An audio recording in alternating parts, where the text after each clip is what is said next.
नमस्कार दर्शक बंधु रिनी कुकिंग किचन को आपण समस्त को स्वागत। आज मु आपण मानक सहित शेयर करी गोटे नुआ प्रकार कुइलेर साग रेसिपी। एबे खरा मासरे एई साग बेसी मिली थाए आउ समस्ते एई साग को खाइबा पई बहुत पसंद करंती। एई साग सबु आडे मिलुथिले भी समस्तंकर रांधिबा प्रोसेस टिके अलगा थाए। तो वीडियो को फुल देखंतु। रेसिपी भल लागिले वीडियो को लाइक करंतु, शेयर करंतु आउ चैनल रे जदि आपण माने नुआ ताहले प्लीज चैनल को सब्सक्राइब करंतु। तो एइठी कुइलेर साग को बाछि की धोई नेची आउ एइठी वीडियो रे देखुथिबे कुइलेर साग पूरा नरम आउ तार नाड़ गुडी को कॉलिया अछि। एइठी मु दुईटी जन्ही नेची। एइठी गोटे मुठा छोट काबुली चना को 4-5 घंटा हबो बतुरेई थिली आउ चना पूरा भलो की बतुरी जाईची ताकू नेची। एबे हमें जन्ही आउ साग को काटी नेबा। तो एइठी देखंतु साग को मु छोट छोट काटी नेची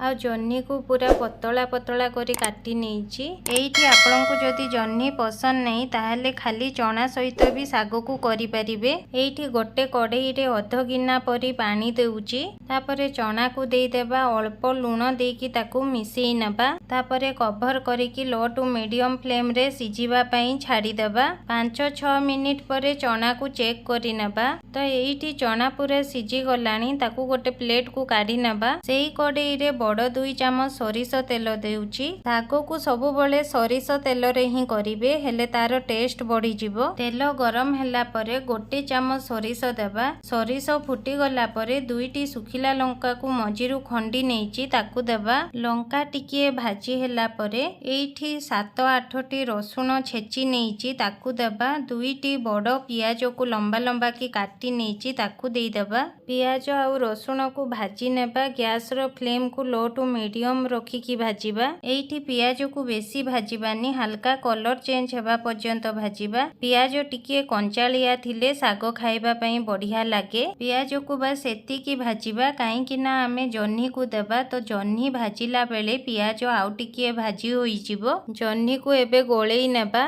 तो एइठी जन्ही को घोड़ेइबा नाही, ताकू सेमिति भाजीबा। एइठी जन्ही को 2-3 मिनिट हबो भाजी नेलिनी। जन्ही पूरा भाजी हेलानी। जन्ही को एमिति आगरु टिके भाजी नेले तार टेस्ट बढ़ी जाए। एबे हमें साग को देई देबा। जदि हमें साग को आगरु चना सहित सिझेई थांता हेले साग खाइला बेले पानी चिया लागंता। आ साग को जदि न सिझेई कि एमिति डायरेक्ट भाजीबा ताहले साग खाइबा पई बढ़िया लागि थाए। एबे साग को गळेई नेबा। साग को गळेई सारिला परे हमें सिझेई थिबा चना को देई देबा। एबे हमें ताकू टिके कवर करनेबा जेमिति साग टिके अल्प होई जिवो किंबा सई जिवो। 1-2 मिनिट हैला परे हमें चेक करि नेबा।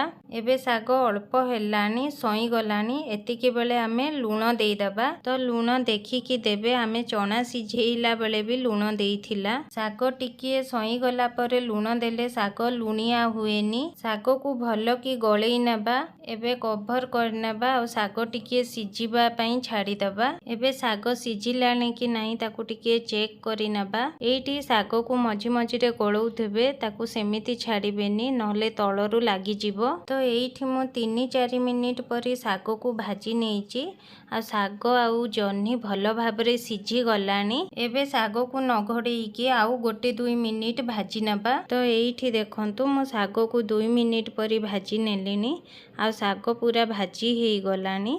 एबे हमें गोटे प्लेट को काढ़ी नबा। थरे एही प्रोसेस रे बनेइकी खाई देखंतु, आपनको बारंबार बनेइबा पई इच्छा हबो। एबे एही खरा दिन रे एमिति बनेइकी पखाळ भात सहित खांतु, आपनको भल लागिबो। नमस्कार।